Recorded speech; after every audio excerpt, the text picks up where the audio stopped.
Joey. Hi. It's so great to have you, Joey Spector. My amazing husband over here, the grip for today. He introduced me to you, and we kind of did a recap or, a talk before this about you. Your story's incredible. And I'm in all honesty, I kind of just want to get to know your story and kind of give you the floor to kind of tell people in our audience who you are and your story and what you're all about. I'm happy to do that. Yeah, I love that. Would I be overstepping if I kicked it off with a little prayer? Is that okay? I would love that. All right. God, thank you so much for bringing us together, for cultivating new friendships and facilitating dialogue. And I would just really ask you that with your guidance, you kind of guide our hearts and our minds and our tongues, and you let the dialogue flow in the way that we're reaching somebody who needs to hear what we have to say. Particularly if we're hitting up somebody who is in the struggle right now, that just this conversation will put it on their hearts that they're stronger than they even know and they can endure, and that there is a light at the end of the tunnel. There is hope on the other side of darkness, and that they matter and they're loved and they're not alone. And Lord, make it happen. Amen. Amen. All right, thank you guys. Yes.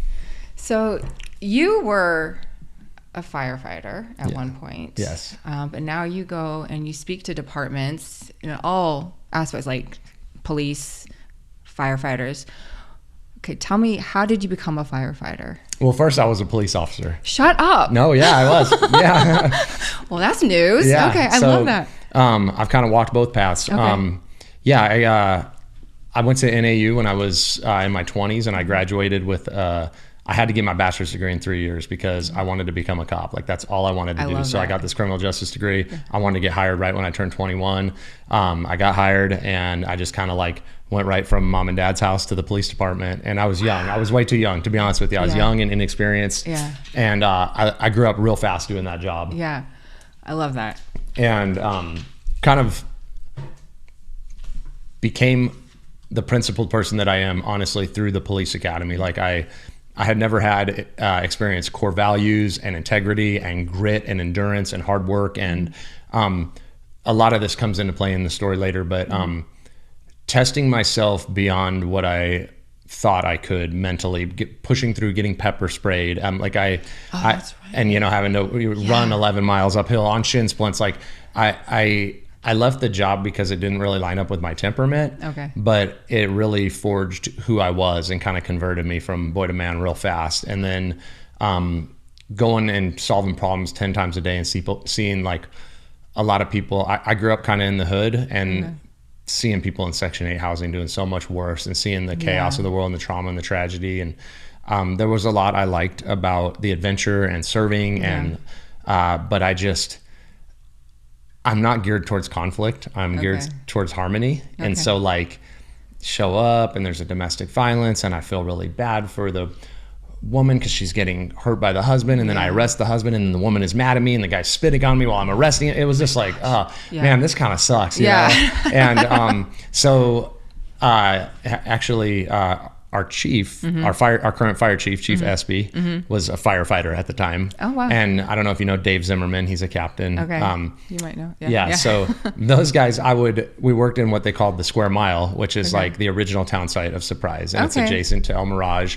And it was maybe not as rough as the neighborhood I grew up in, but it was the roughest part of Surprise, and it had its challenges. And so I felt right at home there. Yeah. So that's where I patrolled, and that's where I stayed. Okay. And that's where old Fire Station 301 was. Okay. And so I ran with those guys on a lot of calls.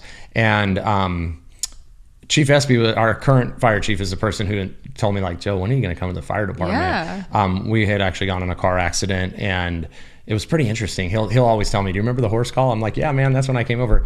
A truck that was carrying some horses got into a car accident, and we were kind of tending to the people. I was a police officer. He was a firefighter, and he and I were petting these horses, and I didn't know anything about horses, but I love animals. And he was showing me how to pet the horse and kind of connect with it. And that's when he was like, you're way too nice to be a cop. When are you going to be a fireman? And then there's some rivalry there too. There's a little bit of I hear about it all the time. It's friendly rivalry now. Friendly, yes. At that time, it wasn't so friendly rivalry. No, it wasn't. It was our chiefs did not like each other. And there were some firemen who, this is third party information. It was right before I got hired, but like some cops who were in a struggle getting into a fight and the firemen didn't help. It was a little bit of animosity back then. Now, it's a really fun rivalry, and I've loved watching it unfold over the last like probably 15 years. Our cops and our firemen really get along really well, and they care about each other. And like it used to be a little tense when I got hired because this is like almost 25 years ago. It's cool now that now it's fun rivalry, softball game rivalry, but like they connect and they care, and the spouses get along. It's awesome.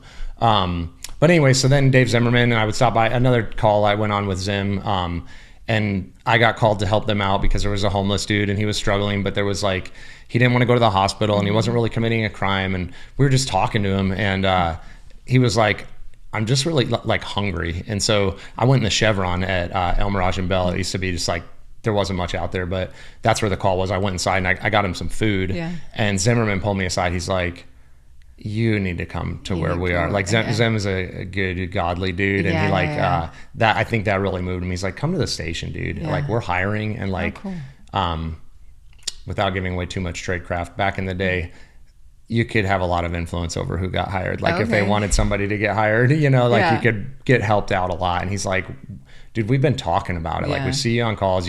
I'd go to the fire station after like going to jail and getting spit on, like I told you. And like the admin at the time, the PD admin is different now. At the time, it was a rough admin. They didn't support their people. So like you go to the station and it was hostile, you know? Really? And I'd go to yes, for sure. There's been chiefs that have come and gone. And back in the day, Surprise grew very fast and they weren't really equipped with good leadership necessarily. And so he's long gone. But the police chief at the time, it wasn't a great environment. I go to the fire station, and like Chief Bearden, you probably never met him, but he was cool.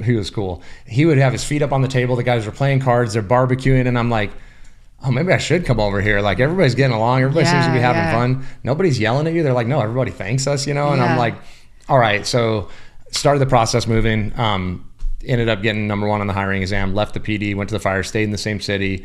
There was a huge rivalry between our chiefs. Our chief was very mad at me for leaving, and Chief White was very happy to have stolen a cop from the fire department. It was it was kind of a thing. Like a feather in his cap. It was kind of, and it was like I had to keep it secret while I was there. And then cat got out of the bag, and I had some hostility while I was still on the job. It was nuts. But anyways, I shifted over. I kept my relationships intact. I'm still friends with all the cops. Like I still have a great rapport there. But like really the fire department kind of felt like home, like at least the job itself. It's evolved a little bit, but it was much better for my temperament. And so went through the ranks, climbed up the ranks, firefighter, engineer, tested for captain, and was sitting in the number one. I don't know if you guys know Ryan Flynn. He got number one. I got number two. He beat me, that son of a dumb stick. So he got promoted right away. So I was sitting in the number one list and had my own truck, and I was acting in that spot for like a year. Wow. And one of our other captains was about to retire, and I was going to get her spot. So that's kind of like, I went on a long tangent, but you asked about my career. That's kind of how that went. So you're in the fire department now. So how long were you in the department? And when did things start to change for you? Like when did you start seeing like, okay, something's not okay? If you want to go into that. Yeah, no, I'm definitely comfortable going into it. I didn't really see that things were not okay until things were not okay for me, which is after I left the department. So after you left. Yeah. So so you retired? I retired. So I was a police officer for 4 years. While I was on the job on the police department, I got into a car accident while on patrol. And it was a kind of a bad accident. I hit my head on the window. I lost consciousness. I had a brain injury, bulged a couple discs in my neck. And, but it wasn't career ending bad. It just, but what happened is over the couple weeks after that accident, some weird stuff started happening. My jaw started locking up, my eyes started twitching, my neck started spasming, and they couldn't really figure out what was going on because it wasn't like the typical stuff with the bulged discs in the neck. So they sent me to a neurologist, and the brain injury had caused this thing called dystonia. And so it's like a neuromuscular condition. The part of my brain that got damaged in the TBI affects like muscle control in your face and in your neck. And so my eyes, you know, if you've ever had like an eye twitch, like a really, so they go top, bottom, left, right, both eyes, very bad, like for days or weeks or months at a time. And so it kind of started gradually, one eye and then another one, and then and then I'm having like eye twitches nonstop. And so the neurologist was like, hey, we can treat this with Botox. I don't look this good from Botox. Okay. It's the Botox that goes around my eyeball. I'm just joking, by the way. It goes around my eyeballs, like right in the muscles that are twitching. Okay. And every 3 months I go get these Botox injections from the neurologist. And usually around the 2.5 month mark, they kind of wear off and my face starts spasming. But and then I get it again. FDA allows you to get it every 3 months. And so it wasn't that big of a deal. I got PT for the bulges, got into yoga, got into chiropractic, massage, just taking care of my core and all that stuff. Going to the neurologist, getting these Botox, go to the fire department. Yeah. And then I was a firefighter for a little over 11 years. So wow. Yeah. Okay. So I was 15 years, a little over 15 years total, 4 on the PD and a little over 11 on the fire department. Okay. And I was in the captain's position. And we ran a call in 2017 on Valentine's Day, a nosebleed call. And really minor deal, but it sucks. This is the way my career went out. It's like the worst story ever. I hate telling it. It's like embarrassing. Oh, no. It sucks. Like I had a pretty awesome career with a lot of hairy situations, and the way I went out is kind of whack. But it's just part of my journey, humility. So so we treated this elderly patient for a nosebleed. Okay. And I thought nosebleed was like code for something more serious, but it's literally a nosebleed. No, like her nose was bleeding and it needed to get cauterized, so we clipped it up. We sent her off to the hospital. Okay. And it was like I had been acting as a captain for a year, and I got moved back down to engineer just because of weird staffing stuff. So I actually got to go back to my old truck, which was kind of fun. I didn't mind getting moved back down. Okay. Some people don't like it because you lose the pay. I missed my crew. It was awesome, actually. I missed Mike Morris. That's like my best bud. He's my captain. He mentored me to become a captain. Okay. Pat Carpenter cooks really good. It was awesome. So I was hanging with the homies back on Engine 302, treated the patient. The husband is talking to Mike Morris and my crew, asking how to follow the ambulance to the hospital to see his wife. And I'm kneeling down on the ground, putting the monitor cords away. And my back is to everybody. And I'm just like sanitizing the monitor or whatever. And the patient stumbles and trips, and he's like an obese elderly dude. And he's carrying a golf bag.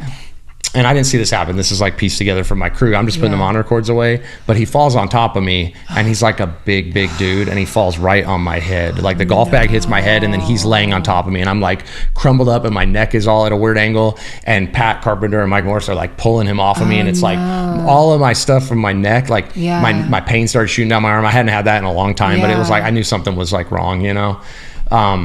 And so I went back to the station. Pat drove the truck. I was like hurting.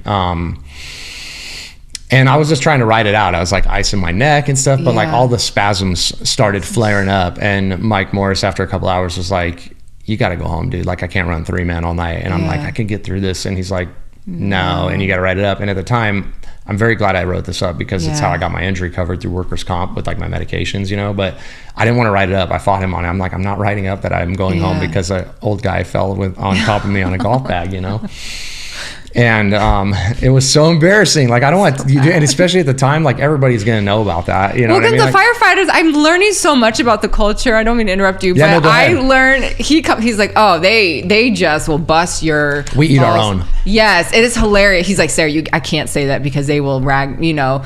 So I get it now. Yeah, they're going to think I was a fragile B shifter, not a C shifter going home for that injury, because those guys were all injured at the time. That's probably changed, but like at the time, there was like 15 guys out on injury on B shift, so everybody called B shifters fragile. But, and I'm like a C shifter. We don't get injured and go home like that, let alone from an old guy falling on top of you, you know? So there's competition within your own shifts. For sure. Oh my gosh. Okay. And so anyway, so Mike's like, no, dude, like I can see your freaking neck spasming from here. Like you got to write this up. We got to go home. Cool, go home. Get an appointment with the neurologist. Like, man, this happened. We need to up the dosage. And he's like, well, you're already at the max dosage on the Botox. And, you know, I can get you like another epidural in for your neck, but this is not going to get any better. And I was like 2 weeks away from when I could get my shots again. So he's like, you're going to have to kind of ride this out. But my eyes were like, over the next 2 weeks, they started actually spasming like shut. It got real weird. The symptoms were real rough, like real bad pain. And so Mike Payne, who was I think it was either Chris Priest or Mike Payne. One was dealing with workers' comp, one was dealing with union stuff, but they were like, hey, when is your return to work date? Like, cause I'm on PTO, now they're putting me out on workers' comp. And I'm like, I don't know. So I follow up with the neurologist. I go back and it's time to get my injections. He's able to give me more injections, get the eye spasms in check. And I'm like, hey, I need my return to work date. Like, what is this looking like? And he's like, I can't give you a return to work date.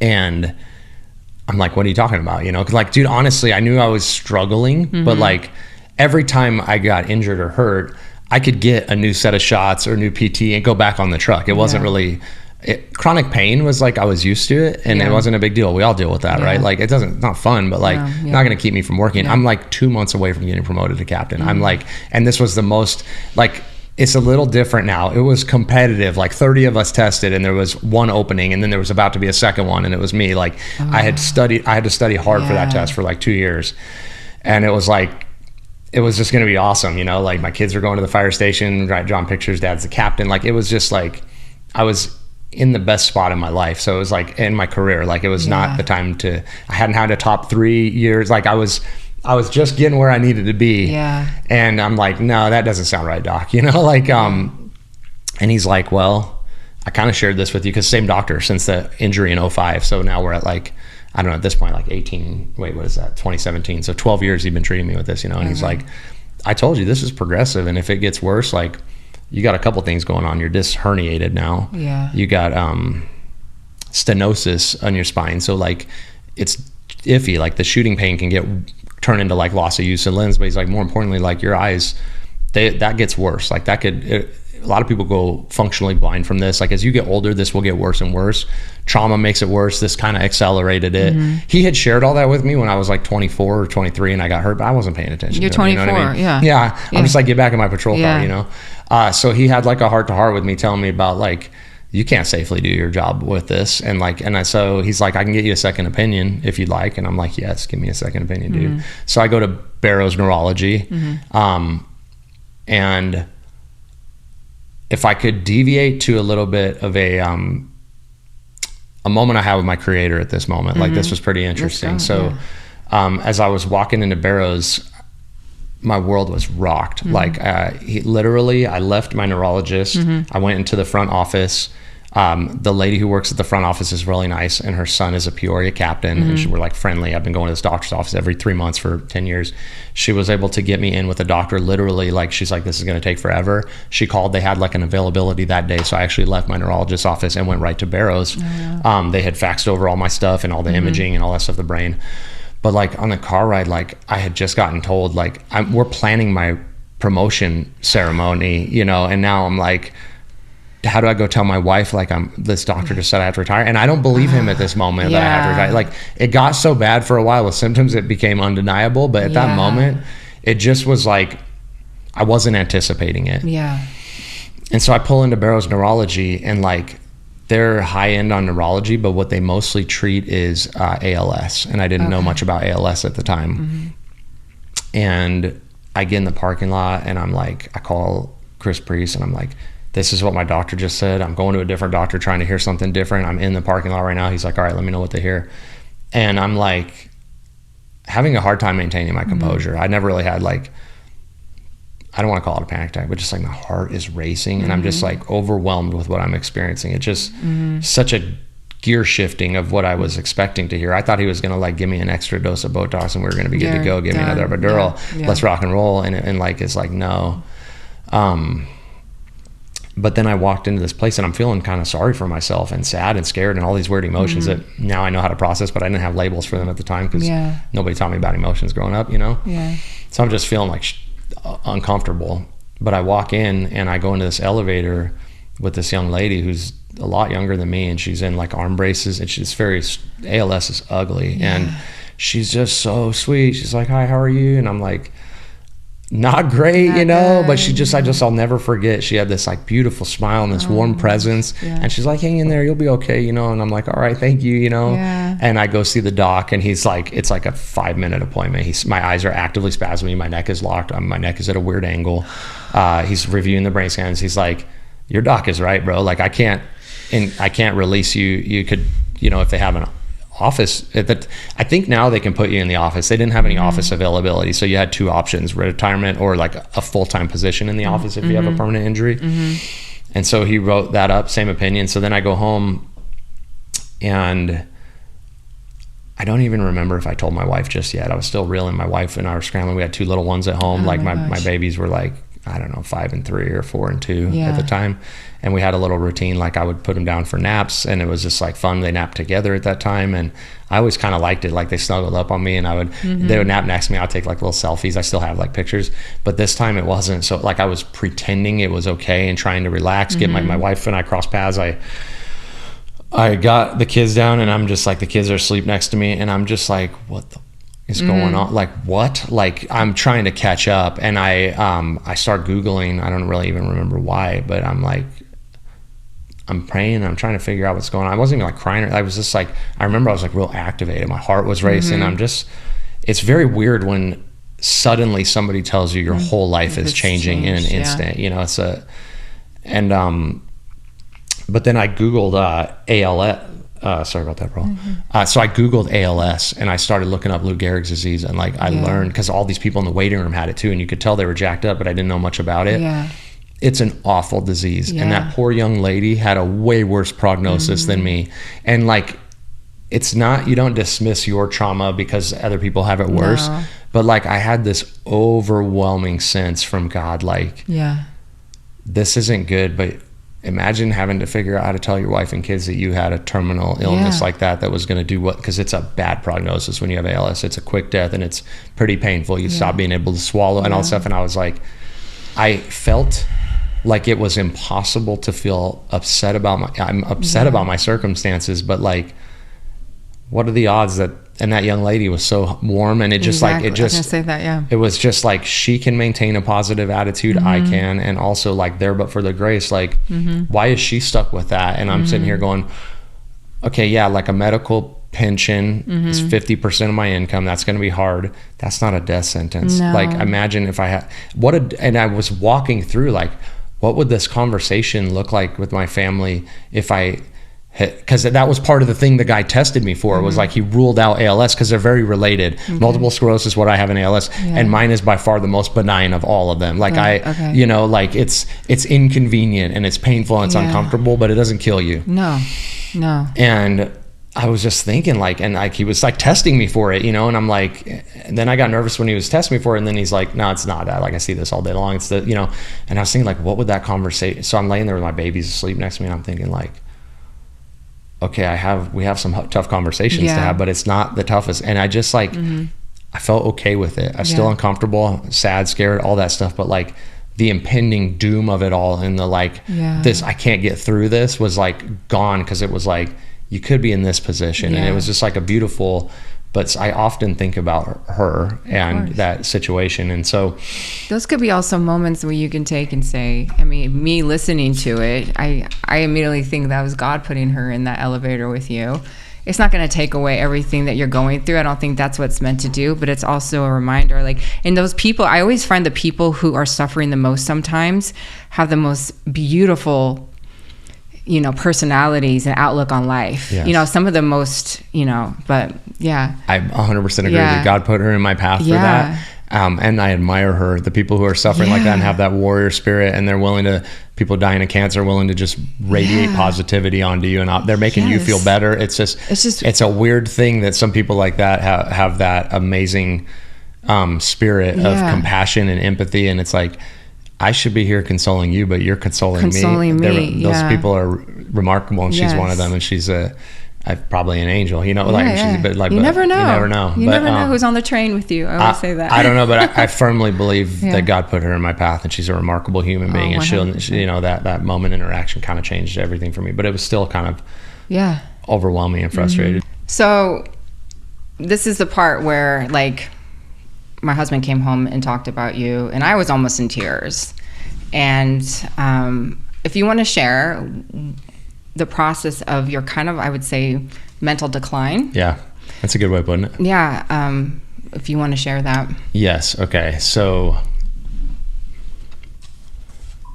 I ended up in that process that I just shared with you, really having no other option but a medical retirement. And so the same building where I was supposed to get promoted in like 12 weeks turned into a process where people evaluated my injury and listened to doctors, and I ended up retiring. And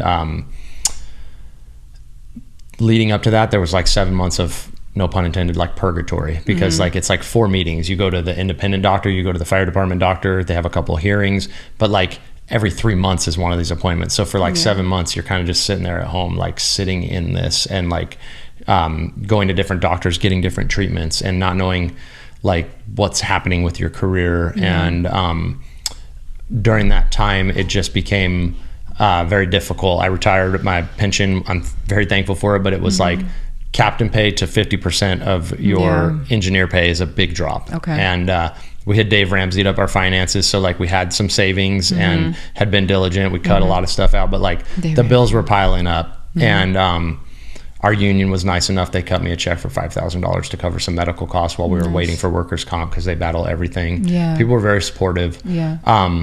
But a lot of things started happening all within that time frame. So the day that I medically retired, I left the fire department, and my wife and I were in the car, and I don't know, I woke up that morning to go to the hearing and I vomited. I was so nervous and uncomfortable with what was going on. I drove there.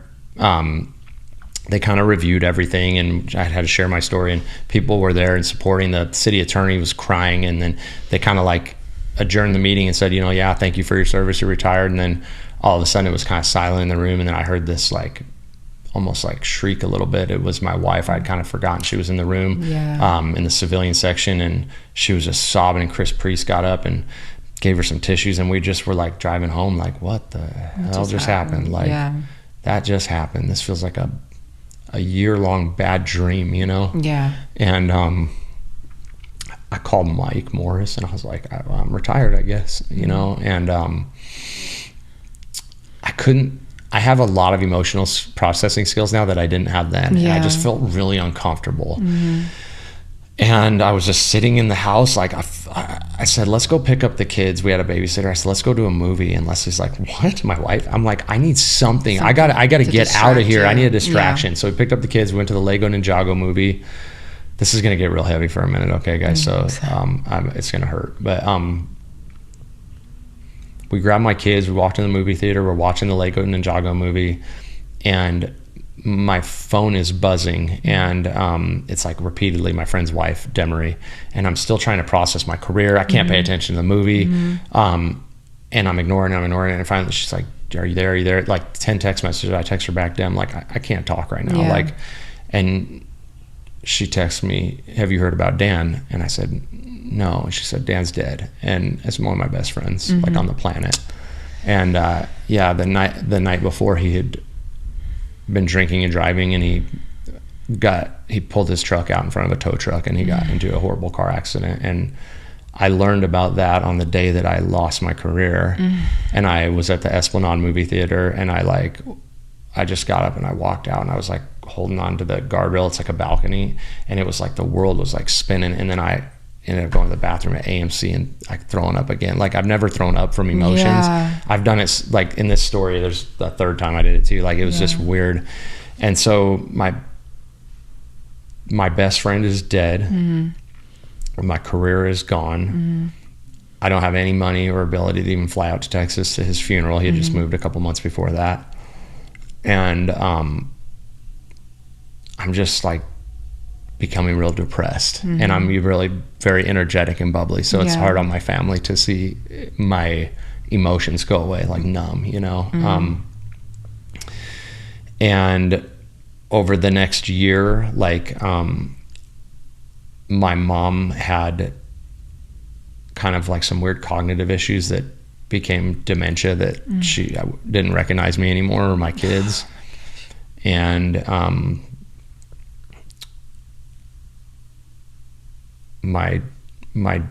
both of my dogs got cancer, and one of them died.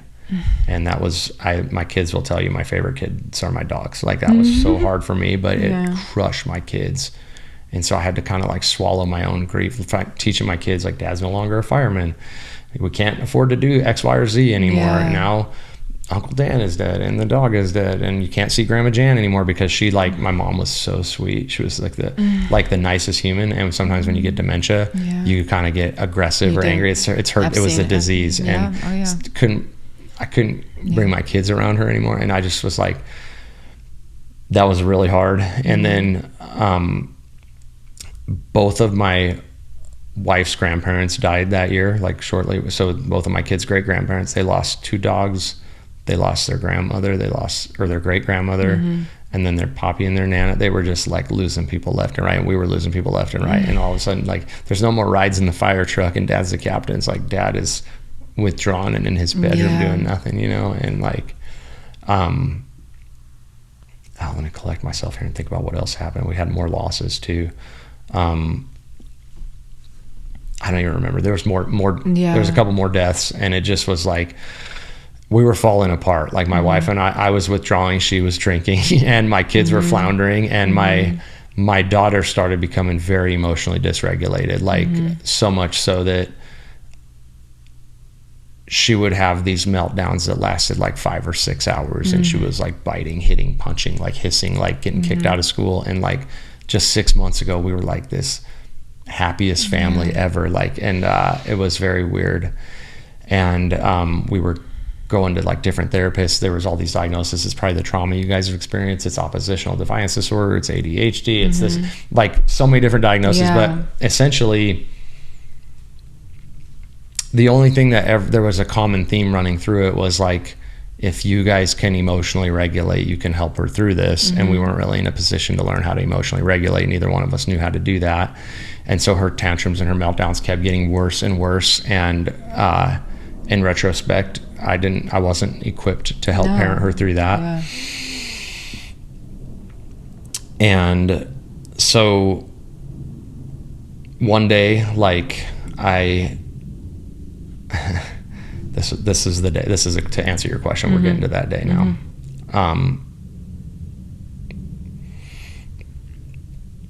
If you want to. No. I'm good. Sure? I'm good. Okay. I just need a minute. No, I'm good. I'm okay. I just want to frame my words. I'm okay. I'll let you know if I need to tap out. I've done this a lot. I'm okay with it. It needs to be said. I'm good with it. I just want to. I need to piece together the order of everything that happened. I was having bad symptoms. My jaw had been spasming so bad I had broken some teeth. I was going to physical therapy where they would do this dry needling thing, which was the only thing that would help in between the Botox to release the spasms, go get some relief. I had to divert from physical therapy because my daughter was getting kicked out of school because she was yelling and ripping the whiteboard off. And this is common for us now. Never had kids in trouble. I'm on a first name basis with every administrator at the school. I divert from my treatment. I go pick up my daughter.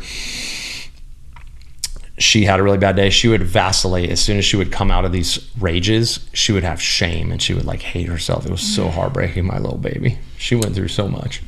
And so I got her home and she was in the shame state and the embarrassment from what happened at school.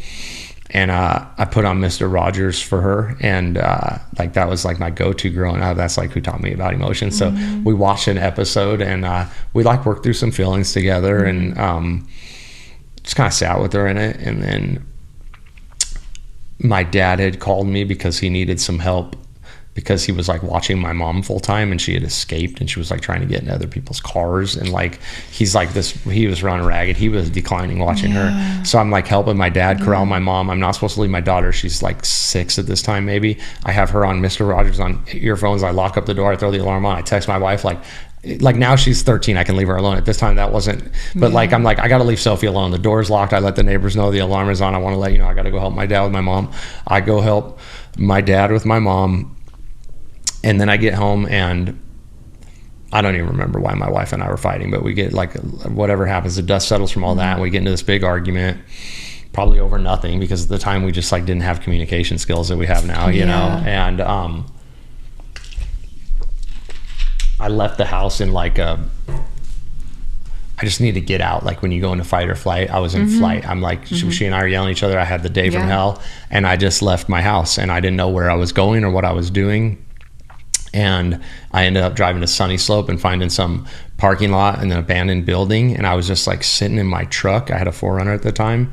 And just like, I never had any suicidal ideations. Like I never thought about quitting the journey that I was on. I felt like, God, why are you doing this to me? But like, I know you're doing this for a reason and I can get through it. And like, I don't know, like I was telling you about the pepper spray in the academy. Like I don't generally tap out or quit. Like I'll I'll pass out before I tap out, you know? And so I was like, I got this. It sucks. I'm not comfortable. I don't know what I'm doing, but I've got, like, I will figure this out for my family. But the reality is, I felt like a failure. I felt like such a failure. My kids who were doing so well were floundering, and I'm their leader. And our finances that I had worked so hard to do well with were floundering. My wife is struggling. Like, my whole flock is just falling apart.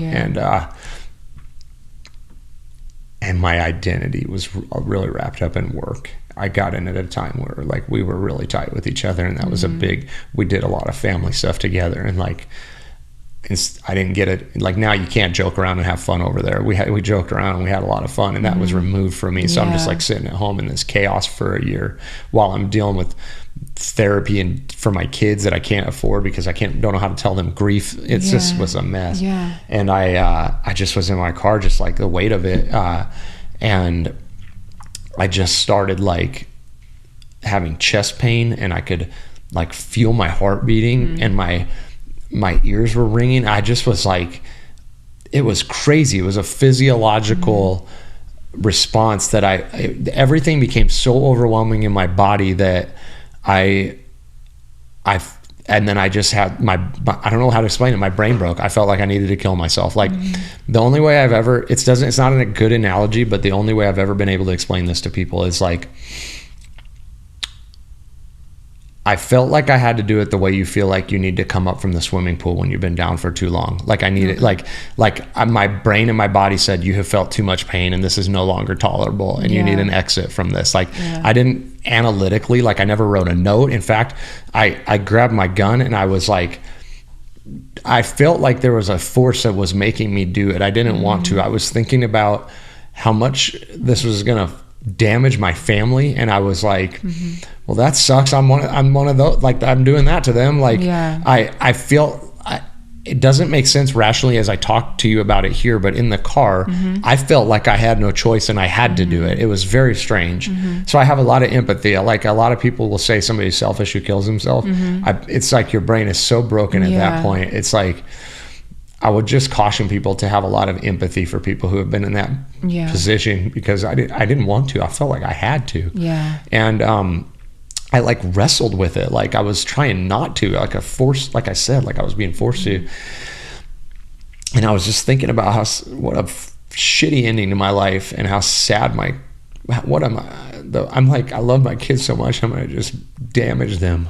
So irreversible damage, but I got to, like, this is how I go out.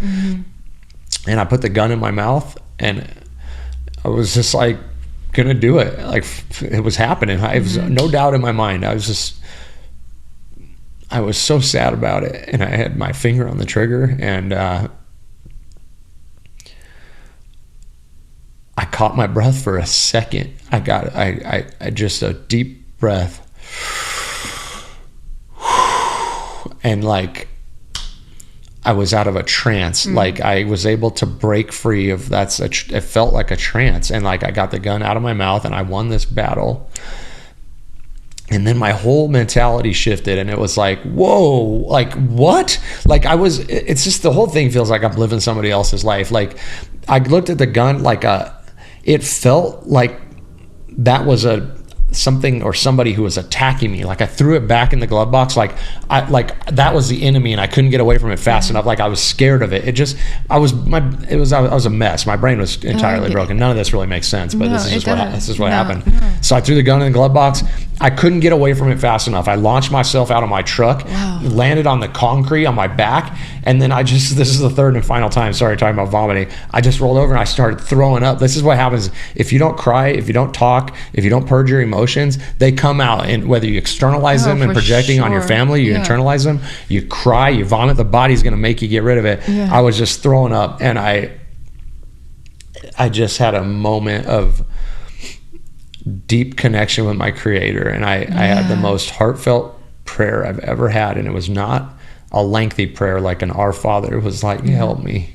I just I'm in my mess. I'm on this parking lot in the middle of nowhere, and I'm just crying, and I'm just like, help me, like, help me. I need the help. And I'm like, told God, I'm tapping out.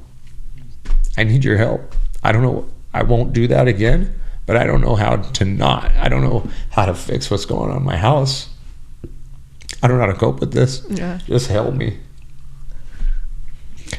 And I called Brandley. I don't know if you know Brandley Williams. He's one of our captains, and he lives by me, and he's just one of my buddies.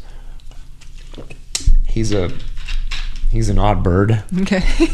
But he's the kindest, most gentle, caring human being I know. Mm-hmm.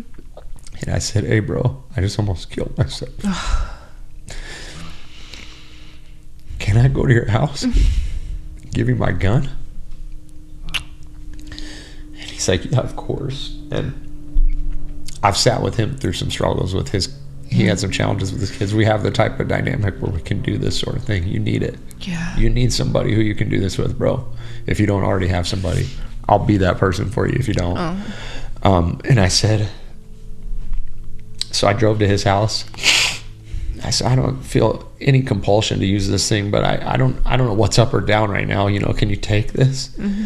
And I just hugged him and we cried together, you know, and like that's really important. And it was just like we sat in it together, you know. And I left his house and I called a counselor who I had seen several years before this, and I said, because a few years before this, like maybe 8 years before this, I had my other dog died and my grandma died within the same week, and another friend of mine overdosed.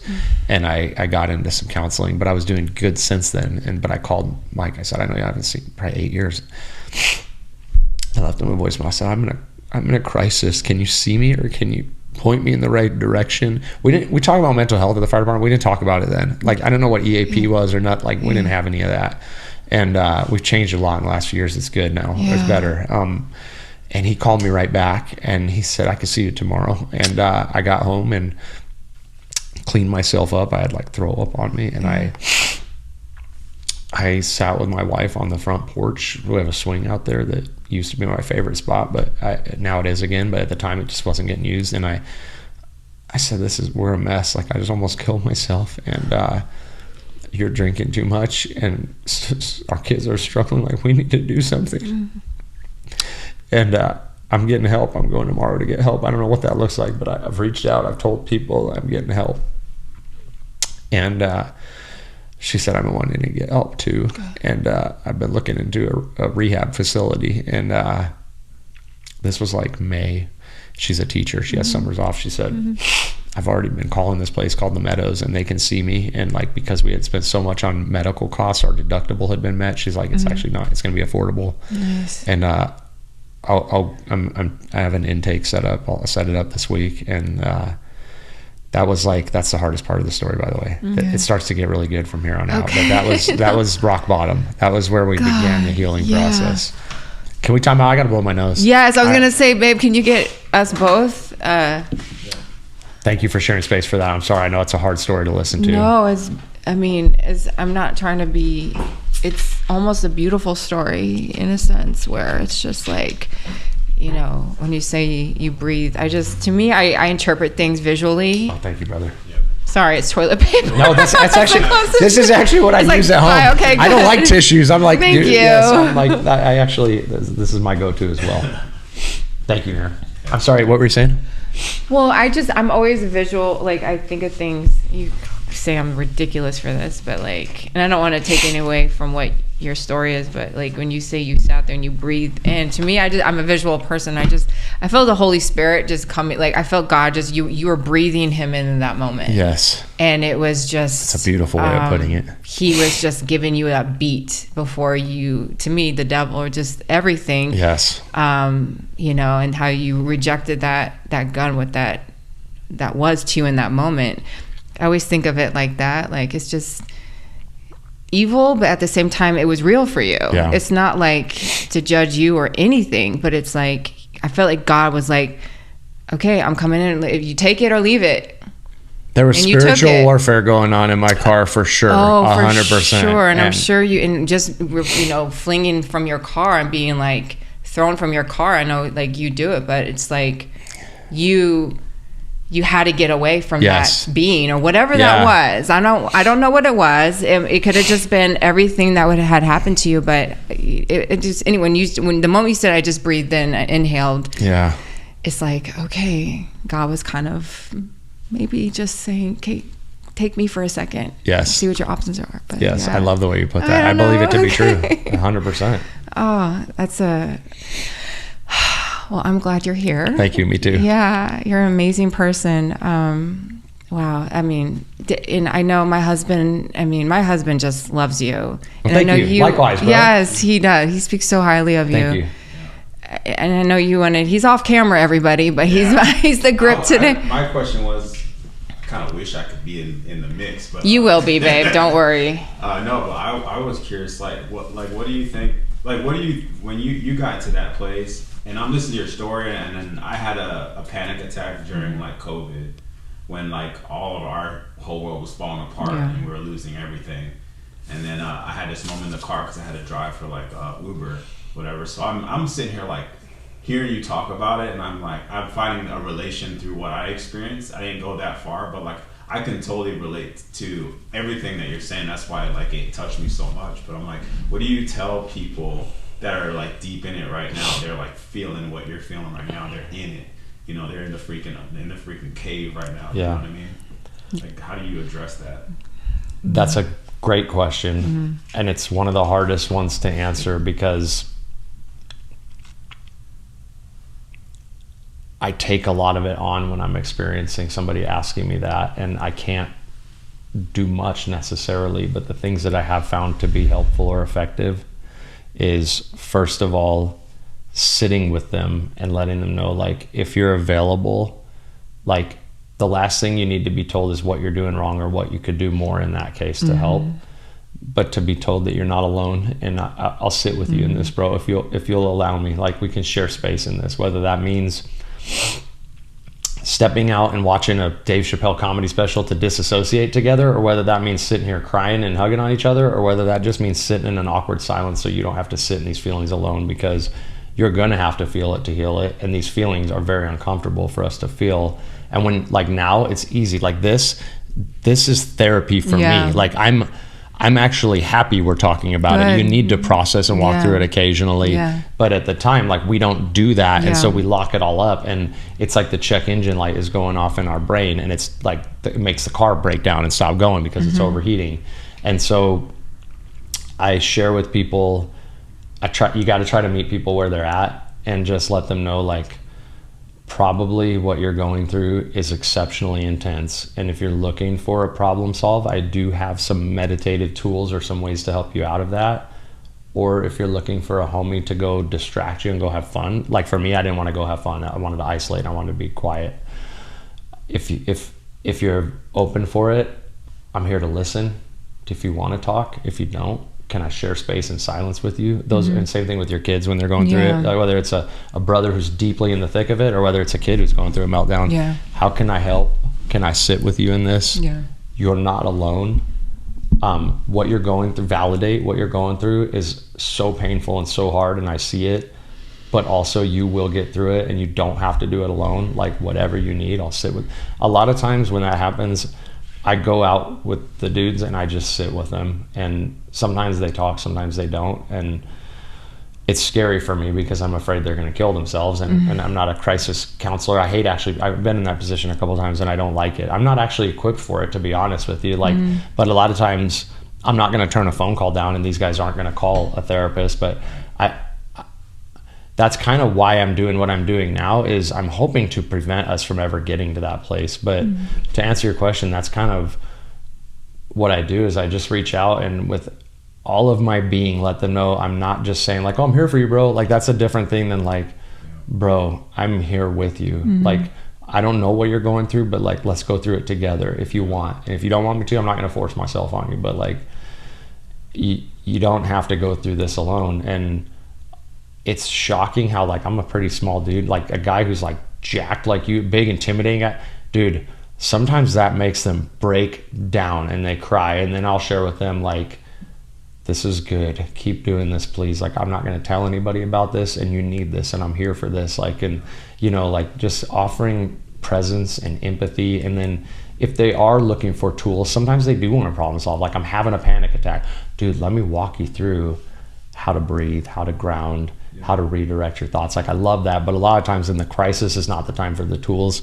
That's kind of just the time to like sit with them in it, or, you know. So does that answer your question? It's a tough one to answer because I don't think there is a great answer, and I'm not necessarily the person who's equipped to solve that. I'm not a therapist, you know what I mean? But I've been there, and I can offer empathy and what worked for me.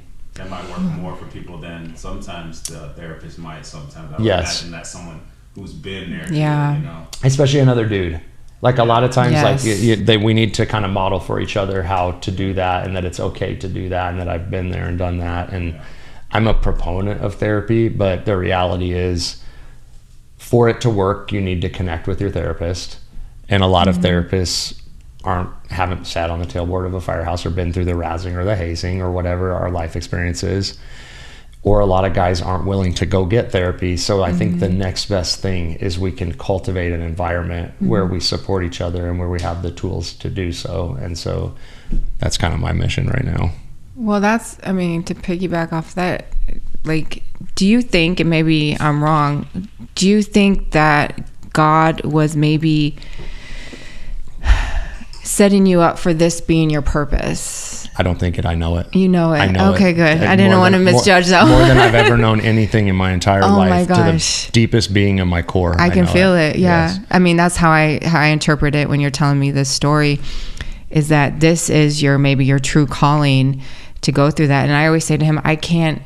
He's only been on it's been 3 years. That's quite a bit of time, but I tell him, like, I don't know how you process the things you see. And when you were, when we get to your interview when we do yours, we'll do you separately, but this is a question, how do you process the things that you see going in as a first responder? I can't even hear the things that he comes home and says that he has to see. Because I say, you guys are the first to respond to everything. So you're there, and 2 seconds after it happens, you're the first one seeing with your own eyes. You can be the biggest macho guys, and we lift all day, and but at the end of the day, you're still human. Of course. I don't think any training in the fire department trains you to process a lot of this stuff. Until now. But just at least, and you guys do a great job of getting help. Like, I love that. But I'm just saying, it's just... Well, I'll tell you, culturally, the fire department is resistant to this. I'm really mad about it, to be honest. Really? With you. Like, I've been working with, I ran through the whole fire department. Now I've been running through the police department. The police officers are like ready, open, willing, and wanting to hear it. Both areas are a pressure cooker. The firemen are sitting through the class, and some of them are opening up, but I cannot even tell you how many people are not comfortable opening up and then calling me afterwards. Yeah. And then I'm pretty pissed off that we have an environment where we still culturally can't quite accept it. We had in fact, can I circle back, because anybody who's listening didn't get to hear the like rainbow after the rain, because it was so nasty what I went through. And it became so beautiful. I want to hear the rainbow. And I got to share that part of it. Yes. So, and I can be concise on it. My wife went to 3 months of outpatient facility while she was gone, learning all about her dysfunctional childhood and trauma, and she's sober, all that stuff. She was gone. I would take my kids to therapy. I would do my own therapy. I nerded out. I got every book on children's emotional regulation and grief processing, and I was learning all about my emotions while teaching my kids. Then she would come home and we would talk about what we met, and we spent I'm gonna cry talking about it again. We spent the whole summer healing and taking a crash course PhD School of Hard Knocks. Nice. I know so much about emotional regulation and all that. How can I help sit with it? Processing everything you asked me. Like, your answer is we don't. But also I do now, and my kids sure do. And we label our emotions, and we put narratives to our story, and we support each other, and we do empathetic listening, and we know we do a lot of mindfulness exercises, so we know when we're feeling anger or embarrassment or shame, what that looks like and how to process it. I didn't know any of that stuff. And I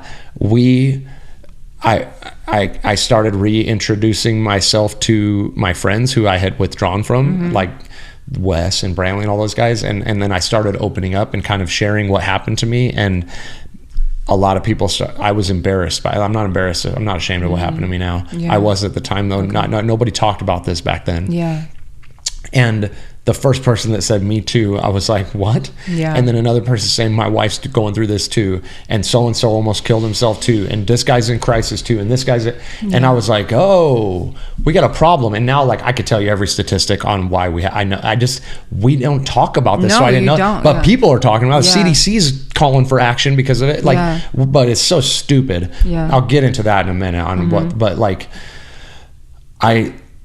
then I started telling people at the fire department, like, we got to talk about this more, guys. Like, and then kind of know, like my friends were interested, but like admin and all this stuff, like different admin, you know, nobody was really. So then I was like, I'll start a podcast. So I started a podcast, and I started Instagram. And I wrote this book, and I ended up cultivating these relationships and doing all this stuff, connecting with mental health facilities and creating resilience programs and all that stuff. And then my family, dude, my kids, my daughter, who was so dysfunctional and emotionally dysregulated, she ended up getting a diagnosis of sensory processing disorder. So like of all these diagnoses we had from all these doctors that I just didn't quite feel right. Yeah. We got called to school one day, and they had a new school, not as counselor, she's like a doctor. I don't remember what she is, a specialist. Like, and she said like, hey, have you ever noticed that Sophie has these outbursts after the fire alarm, or like one was when a kid dropped a lunch tray next to her, or like the power struggles you're having at home, like she doesn't want to put on her socks because she says she doesn't like the way they feel, and then you guys are fighting. Well, it turns out I had never even heard of sensory processing disorder, but it's kind of like a lot of kids who have, she doesn't have autism, she's like has meets like normal social benchmarks, but like the way, you know, you see kids with like earphones, they don't like, there's we took her to a specialist, this neurology specialist, and he's like, oh yeah, 10 out of 10 criteria. Like that's exactly what she has going on. So loud noises or different things send her into fight or flight. She rages up and then, or runs away. That's why she was either running away from school or fighting with the teachers or us. Then her nervous system regulates, and she's embarrassed and feels shame by what she went through. And so we just like started, she got advance notice on fire alarms. We got these headphones. All of a sudden, the chaos was like gone. And now the doc told us she may or may not grow out of it. She's pretty much grown out of it now. So it was like but now it wasn't her emotions and our trauma. It was that. But because we did all this work, she's like the guru at school. Like kids go to her for like she knows how to teach her kids how to emotionally regulate. She is so introspective and wise. My son too. Like my kids were floundering, like God flipped that. Yeah. They're so they know they're feeling like all the stuff that I dealt with, they're never going to deal with. They know exactly how to hold boundaries, how like all this therapy stuff. Yeah. Like we immersed ourselves in it. My wife is so freaking healthy and aware. Like we are so happy and healthy now, and we've continued to have losses and stuff, but like, man, we know how to process grief. We know how to support each other, all this stuff. So like, we are thriving now. That's amazing. And like now, and then, so like for anybody who was hanging with that, a lot of people have a visceral reaction to my story. Like, I thought it was over for everybody. And so like anybody who's looking for some hope in the darkness right now, I would have never imagined like that we would be doing what we're doing, and that honestly my stop in the fire department was a little blip on the radar to get me here. This was what I'm supposed to be doing. I was relatively influential while I was there. I'd rather not even speak on that because I don't want to sound egotistical, but if you ask people, some people didn't like me because that's the fire service, but like dude, I'm good friends with our chief and all the chiefs. Like I socialize with them, but I have not lost respect from the boots on the ground. Like people call me with confidential stuff. I had a pretty good approval rating there, and I think I had a hand in some positive change in people's lives. I have like way more influence now than my phone is like 24/7 crisis response and guidance and friendship, and like I'm doing way more on the job now than I thought I was going to be a captain and be influencing my crew. And it's like, people may or may not talk about it because it's taboo, but like we're having some dialogue right now, and it's changing things, and it's slower than I would like, but it's like, I save every message. I have a special folder, like where somebody says I helped them, I screenshot it. I don't show it to anybody, but like that folder is getting big, and it's like, it's not an ego thing. I'm so thankful that what I went through is turning into that, you know, something positive. So it's beautiful now. And it was very dark, and it was very painful. And that is my message to people you ask who are in crisis. This is temporary. It doesn't feel like it. It's so big and so overwhelming, but you have to weather the storm, and you have to reach out for help, and you have to breathe through it, and you have to believe that God creates seasons for things. And sometimes it's a season of long suffering, but there is a season of joy and brighter days ahead on the other side of this. And in the meantime, we don't have to go through this alone, but like, it is temporary. Breathe. You will get through it. And there are brighter days ahead, even when it feels like there's not. Even in the heat of the biggest adversity, even when you lose everything, you can get through it, and it's not going to be like this forever. I think, so that was my tangent. I'm sorry. I wanted to circle back. You had asked something. No, I love that. I just wanted to share that, like, we're doing good now. I mean, for anybody who, like, it's and good. That was the end of the story. I'll make sure. Like, kids are doing well. They're happy. They're healthy. Like, it doesn't happen to everybody. Thank God. Praise Jesus. But, like, they are, Sorry. Well, where do you see yourself now? Where do you see your life heading to now? What are the next steps for your life? Do you want to write more? Do you want to open your own facility? Do you want to, because I do think there's something missing in a sense, and your department is amazing, and I won't, with the help, they go on crazy calls, and immediately they're like, do you need, they're asking him, do you need counseling? Do you need this? Do you need that? But where do you see yourself going? Do you find that this is what you're going to do for the rest of your life? Yes. Until you... Well, I mean, I don't want to plan that far ahead. Retire. I could do this forever. That's the thing about this type of work. I don't put a lot of thought into it. I felt I look at God like he's my coach. Put me in, coach. Yeah. You tell me the play you want me to run. 100%. And Forrest Kuntz, who's our wellness chief, or I don't know what his position is, but he does our wellness stuff. This is a friend of mine. He's my friend. He maybe a year and a half or 2 years ago, he called and asked if I would speak to our department. And I did kind of what I did today in front of the department. And that was the first time I had gone back. I hadn't gone back to the city. I drove back and I could feel all those feelings. It was, I didn't know how the message would be received. It was real like now it's easier for me, but I got up and I shared, and it wasn't very formal. I didn't have I just shared like I did today. And then Mike Payne asked me for some tools, and I kind of shared some tools. And then he took me out to lunch afterward that talk, and he was like, can you put this into formal training? We need this. And then a few other people asked me to do that. And that's when I connected with some mental health facilities to make sure everything I was saying was legally good and evidence-based. And I created the app, and I turned it into a training program of everything that I wish. There's a lot of this can be prevented, by the way. Yeah.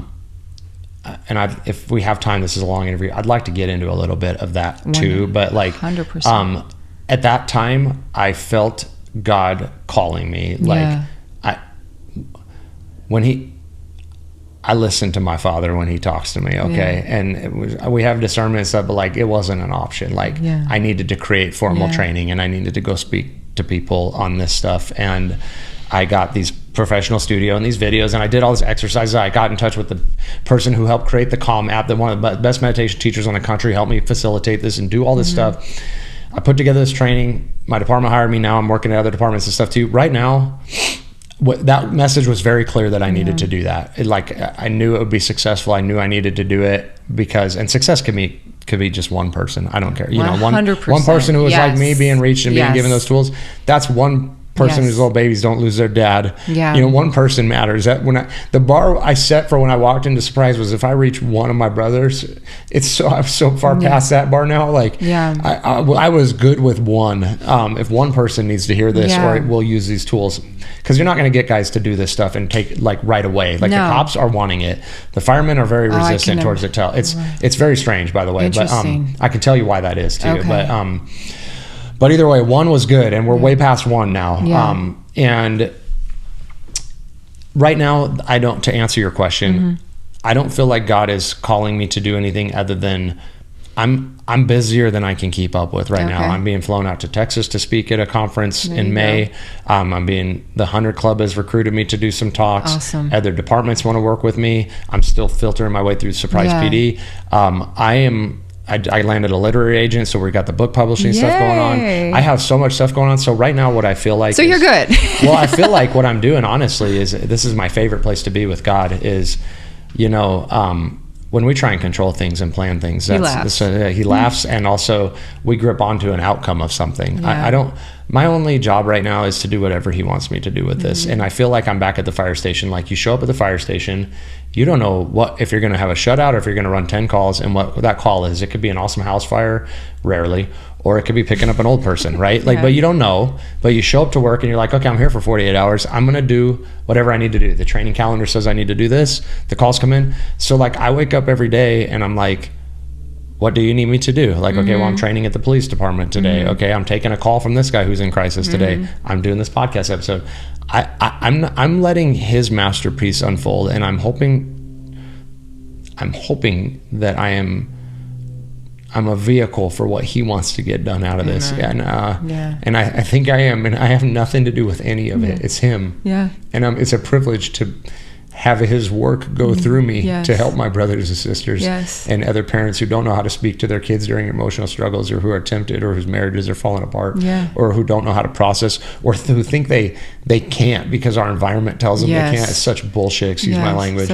And he's not happy with what's going on in the fire service right now, and his people are hurting, and he's allowing me to help them through this. And so I'm just showing up and saying, put me in, coach, what's the play today? And that's what, to answer your question, that's what it is. Oh, that's amazing. Awesome. I love that. Brother. Yeah. Well, I mean, is it just for first responders, or do you touch other people? I can tell you, I went through anxiety. I mean, especially moving to a new state and so much, but even women who almost die giving birth. Yeah. I have post-traumatic stress. I don't talk about that. And he knows that. It's not horrible, but I know it's there, and so, even like somebody like me, I'm like, I'm good. Like I'm tough. I've done all this and blah, blah.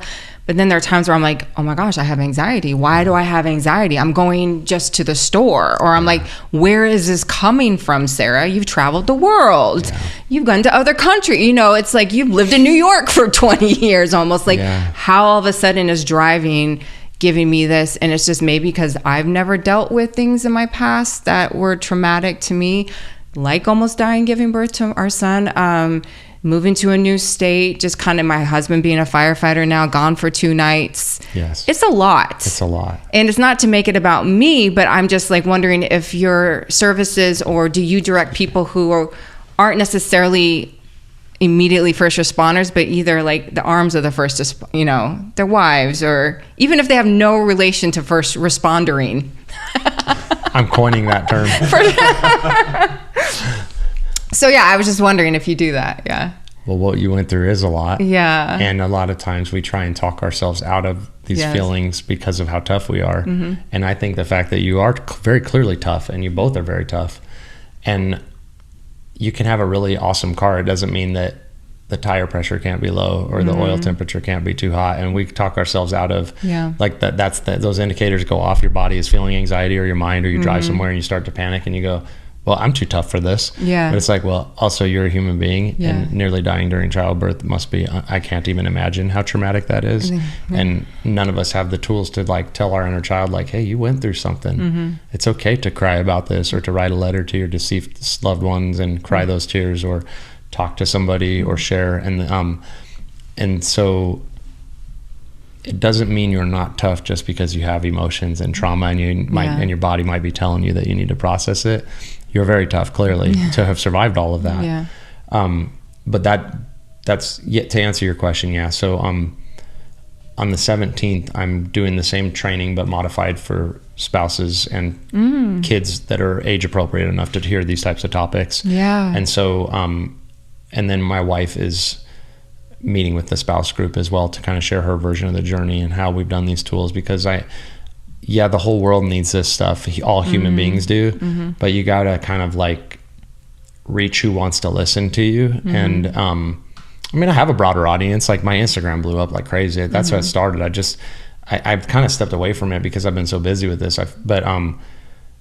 That's like, I started the podcast, I wrote the book, and I was like, all right, well, if the fire department doesn't want to hear this, like I'll tell everybody else. And that blew up because a lot of dudes want to hear this, or a lot of like moms wanted to hear it for their sons to teach. Like I kind of stepped away from it, but it grew fast. I honestly, I don't like social media. I'm uncomfortable with how big it is. And I'm losing followers right now, and most people freak out when that happens. And every time it happens, I'm like, whew. okay, good. But like the book publisher the literary agent didn't want to take me on until I had a large Instagram presence. And so I had to grow it, and it can't be bots. It has to be real people. And so I didn't have this job that I have now where like, so I was like, this is how I'm going to put food on the table. I'm going to teach people how to meditate. I'm going to run this pod. Like, so then it grew.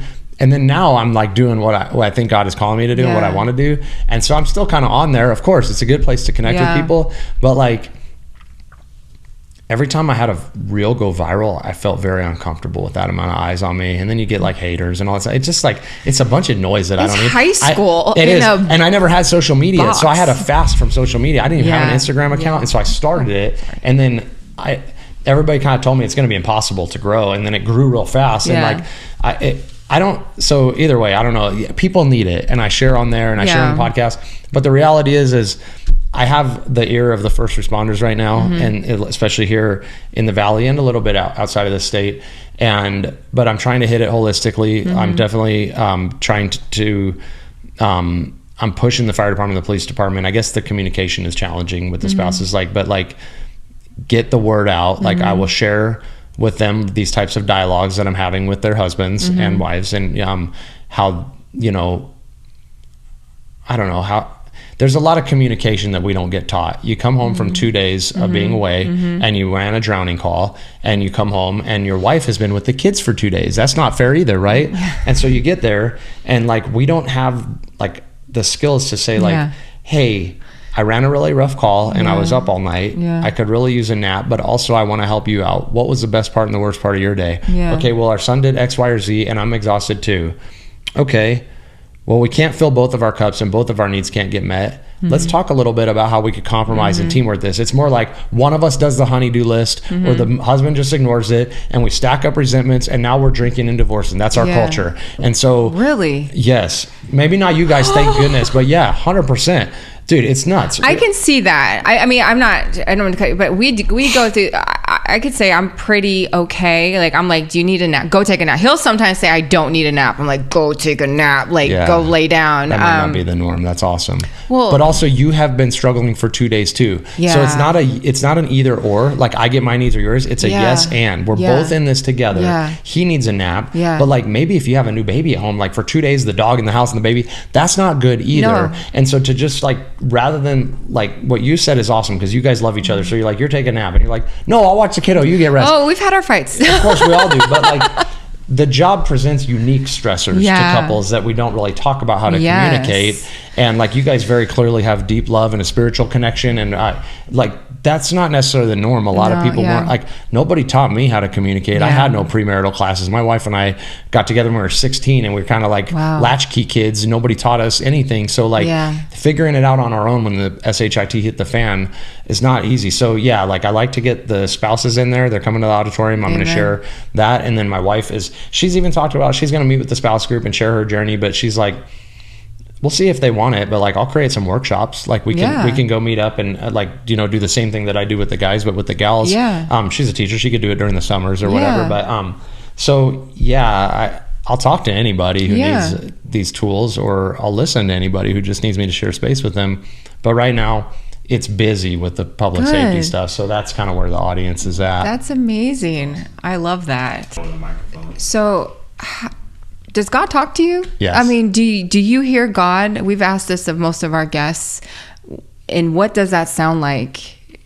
His voice to you, if it's even a voice. It's not a voice, but God speaks to me so loudly that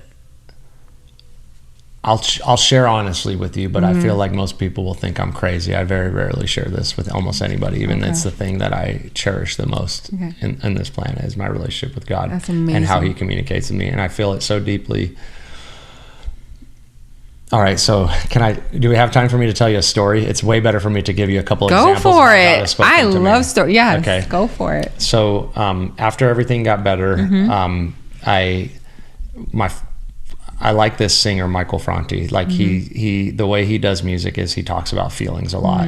And I've always gone to his concerts. Wes, Brantley, and Gilbert are three guys who we've always gone to concerts together. Like they like different music and we all go to each other's concerts, and it's kind of like our little informal therapy. And they know that like my favorite music is Michael Franti, because it's like, it's almost like worship music. It's not secular. It's secular, but it's like he gets into the feelings, and people in the crowd like sing and dance, but like you kind of have an emotional experience when you listen to his music. And it's just always kind of been my go-to. And after everything became okay, he put on a cruise with like all these singers and musicians that I like. And then instead of like bingo or whatever you do on the cruise ship during the day, it's like trauma healing workshops. There's like yoga and therapy and writing workshops. And so the guys and I went on this cruise afterwards because I was like feeling okay and everything was good, and they wanted to support me in it. So they're like, and they love the music too. And we went on this cruise ship, and like a few weeks before you got on the cruise, one of the workshops that they were doing was this TEDx style workshop. They had this professional company who trains people to do TED Talks and TEDx's is going to put on this big public speaking thing. And there's 3 spots for it. It's going to be one of the main events on the boat. And the qualifiers are, you have to be willing to spend like X amount of time learning to publicly speak, all these Zoom lessons and all this stuff. And you have to be willing to authentically and vulnerably share a triumph over trauma story. And to this point in my journey, besides a few friends, I had not shared what I shared with you all today, that I had nearly killed myself or any of that actually. It was still under wraps. I was like coming out of it, and some of my friends knew, but I hadn't started speaking to the firemen. I hadn't talked to anybody. And when God told me I needed to put into that talk, this is how God speaks to me. I feel it's so loud. It's a compulsion or a thought to do something that I feel like I'm going to get in trouble if I don't do it. Like Dad's talking and I need to listen, like including things I don't want to do, like put in for a public speaking talk to share about my trauma. Like I told Leslie, like, it's not a voice. I don't hear from a burning bush, but like the way, if an old person fell down in front of me, I know I need to help pick them up. It's like, he makes me do things that like, I have free will. I couldn't do it, but like, do you ever sit in a storm and see I'm not messing with Dad, all right? When he tells me I need to do something, I listen. And like, he put it on my heart so heavy that I needed to do this, that I told my wife, like, God is making me put in for this talk and I don't want to do it. I've never now I publicly speak all the time. That terrifies me, I never publicly spoke. 500 people is the audience. It's on the Broadway stage on the boat. Like they train you up and you got to get intimate with it. And she's like, well, they said only 3 people are signing up and they've already had 300 people put in for it. Like, maybe you won't get it or whatever. I'm like, watch. I know it when Dad's speaking. Like, people know this story, but they don't know it the way I'm going to tell it to you. But like, because again, like when you're kind of really in tune to spirituality, people get skeptical. Even other Christians, I don't really like, it was like, I was like, I'm going to get drawn for this. I guarantee it. He's telling me I have to do this. I don't know why. I didn't know it was going to turn into this, by the way. So I put in for it, and of course they're like 500 people have put in for this. I'm one of 3 who gets chosen for it, of course. So now I'm like, okay, this is crazy. I got to do this talk. So then I get trained up and I start talking the way you know how I cried today when I spoke with you. Well, imagine having never spoken about it. So this lady teaches me how to tell this long story in 15 minutes, the way they do TED Talks, and it's time to practice. And I'm practicing in my bathroom mirror, and I cannot get through it. Snot. Guttural pain in my stomach. I end up like, because I'm walking through the pain my daughter and I went through, the pain my wife and I went through, my son, my own pain. It was, I couldn't get through it. Literally, I had a talk written that I was supposed to give in front of 500 people on this boat, all strangers, and I can tell God is telling me I have to do it, and I'm telling God, like, you want me to just go out there and embarrass myself in front of people? What are you doing with this? I'll listen to you, but like, I can't. And so I called the TEDx lady and I was like, I can't do this talk. I can't even get through it in the mirror without crying like bad. And she's like, well, 500 people put in for this. We're 2 weeks away and I've trained you. You have to do this. Like, this is a big event on this cruise ship and you committed to it. And she's like, tell it over and over and over again. The tears will dissipate. Like, I promise you, this is not my first time doing this. She was really cool. Colleen's her name. Nice. And for like 2 weeks straight, I said this talk over and over and over again until I could kind of get through it. And I still had like a freaking panic attack beforehand. And we got on the boat and I just like, I cannot explain to you how much, like, I thought I was going on this cruise to listen to these bands who I liked and hang out with my friends because I had been like isolated for 5 years.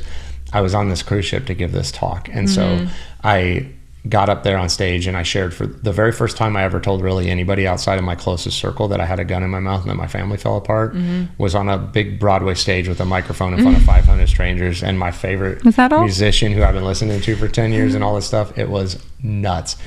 Big curtain. It's like, I'd like, maybe if you're used to performing, like I know you've done, like I had never done anything even remotely close to that. I was like, here you go. Exactly. And so, but you're not starting off small. And it just was like amazing. Like That's I got awesome. up there and I gave the talk, and I'm looking around and people are laughing at the funny part, and then everybody in the audience is bawling, and I'm like, okay.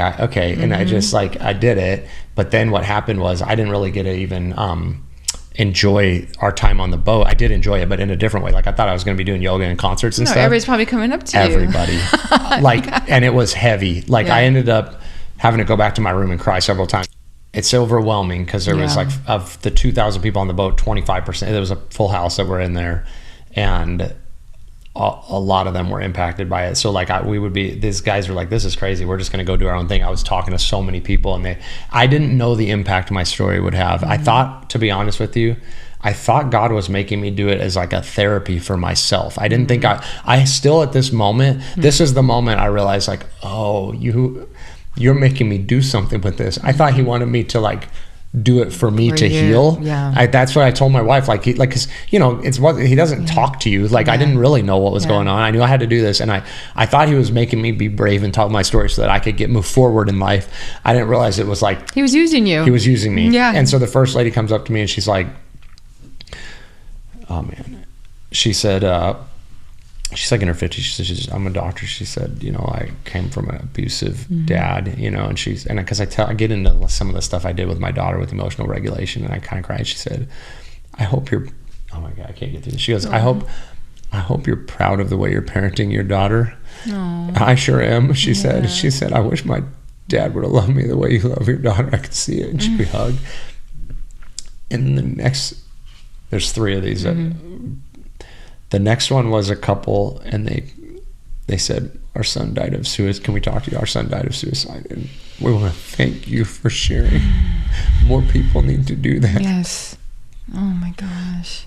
And then this other guy came up to me and said, hey bro, can I talk to you? And I said, of course. And that's like, I'm used to this by now. It's really weird. Like I was like, there's all these musicians on the boat, Arrested Development's on their microphone. All these people are fans, and they're like people are like coming after me as much as they're trying to see the musicians, but it's to talk to me about how my story impacted them.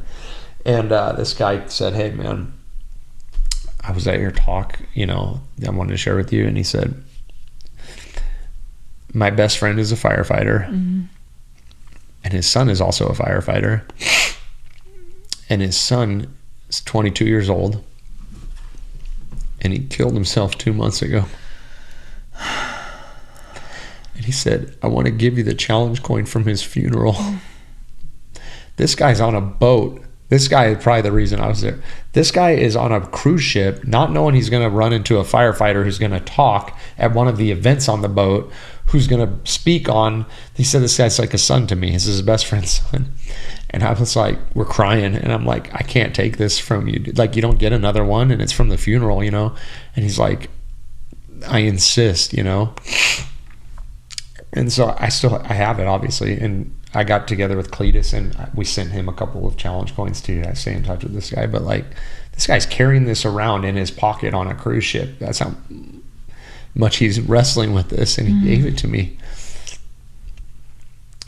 And then everywhere we went, just on an elevator, and so Steve Gilbert and Wes, they're like, people have been telling me I should write a book for a long time, and I never felt like it because my life sucked, and they were telling me, you're so inspiring for keeping on going. And like, till that moment, I didn't really feel like writing a book. I just felt like everything was really painful, and it was, but like, I told the guys, I'm like, all right, I feel like now, and I don't feel like God is telling me like, I need to start talking about this. I need to start writing. I need to start putting this out there.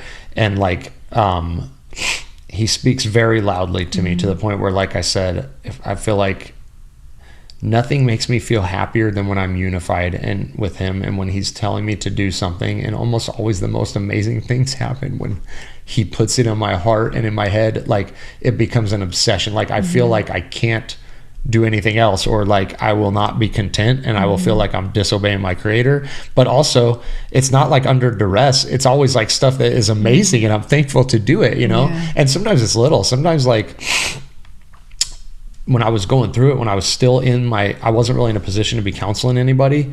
I was at Spooner Physical Therapy, and I was still in my depression. I was getting worked on, and I was not like I am now. Like now I know my role as a helper, but there was like 20 people in the waiting room. It's a big physical therapy. And there was this probably like 75-year-old black woman, and she was just kind of like sitting there, kind of like crying a little bit.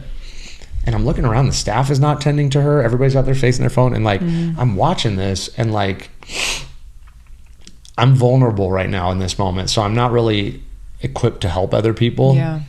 But like, God put it on my heart, like, you need to go talk to this lady. And so I just went over, and I knelt down and I got on her level, like I was on the fire truck, and I said, "Are you okay?" And she just started sobbing. She said, "No, I'm new here. I don't know anybody. I hurt my knee, and they can't figure out what's going on, and I can't walk, and I just lost my job because of it." And it was just this thing, and I asked the Spooner, can we get some tissues, please? And we just like, it had a moment, and then afterwards, like, we got our physical therapy, and she said, "Can I give you a hug?" Like, I was desperate when you came and talked to me, and it made me feel so much better. Like, God tells me to do stuff, I listen.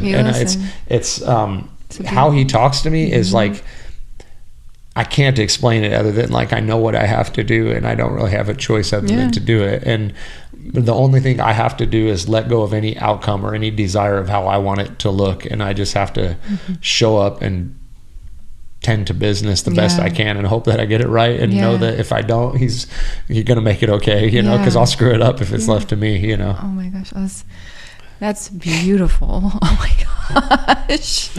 That is beautiful. I mean, obviously it's just so real that God is using you. He's working with you for bigger things. Yes, 100%. I mean, it's a privilege. I feel very thankful. Like the fact that God is willing to, not everybody gets to feel the Spirit like that. It's not like, not why me, but why not you?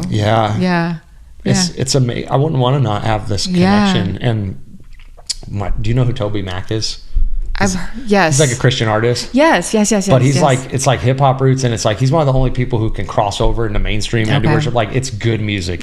Even if you don't care about like stroking Jesus's beard. My friend Matt's a pastor, and he calls it like soft worship music. He's like, we don't do like Jesus stroking beard worship. Like, he's like, we got to do like worship that's going to get like the young folks hopping or whatever. It's like real music. Like if you hear it, you wouldn't even, unless you listen to the lyrics, you wouldn't. It's good. And my daughter and I just went to his concert the other day, and like watching her, she feels it like I do. Like she feels the Spirit like I do, and it's like watching her.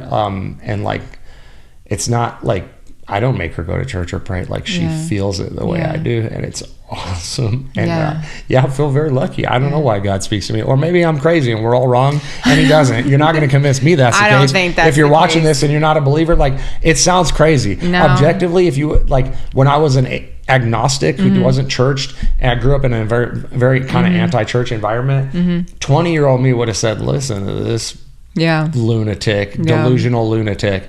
Maybe. I don't think so, though.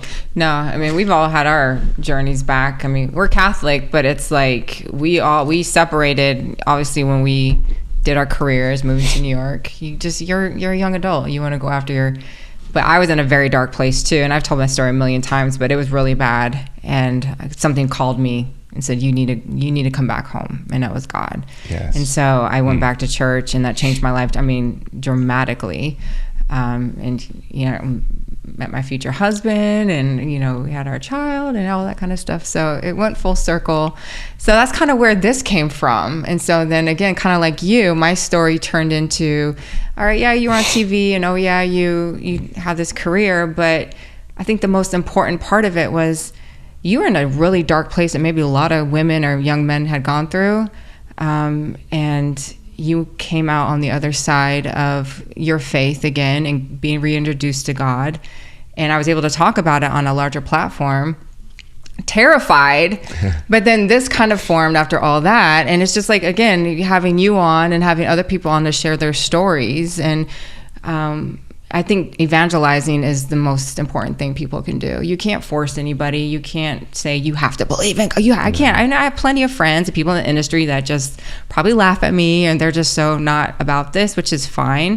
They're like, what happened to you, Sarah?